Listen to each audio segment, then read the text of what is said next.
किसी गांव में एक साधु रहा करते थे। जब भी वे नाचते तब भी बारिश होती थी, इसलिए गांव के लोगों को जब भी बारिश की ज़रूरत होती तब वे लोग साधु के पास जाते और उनसे अनुरोध करते कि वे नाचें, और जब वे नाचने लगते तो बारिश ज़रूर होती थी। कुछ दिनों बाद 4 लड़के शहर से गांव घूमने आए।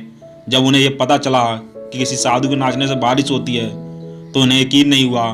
शहरी पढ़ाई लिखाई के घमंड में उन्होंने गाँव वालों को चुनौती दे दी कि अगर हम नाचेंगे तो भी बारिश होगी, और अगर हमारे नाचने से बारिश नहीं हुई तो साधु के नाचने से भी बारिश नहीं होगी।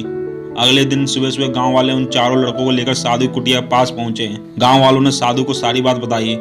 फिर उन लड़कों ने नाचना शुरू किया। पहले लड़के ने नाचना शुरू किया।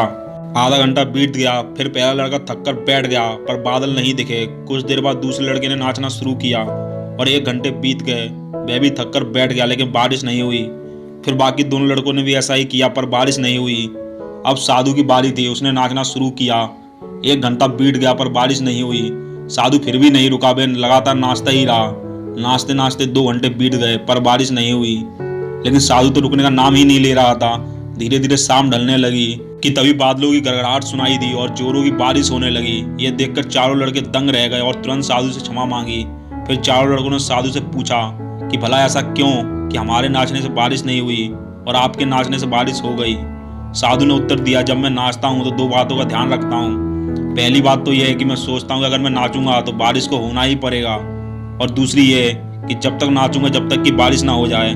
तो दोस्तों, इस कहानी से हमें ये सीख मिलती है, सफलता पाने वालों में यही गुण विद्यमान होते हैं। वो जिस चीज़ को करते हैं उसमें उन्हें सफल होने का पूरा यकीन होता है, और वो जब तक उस चीज़ को करते हैं जब तक कि वे उसमें सफल नहीं हो जाते।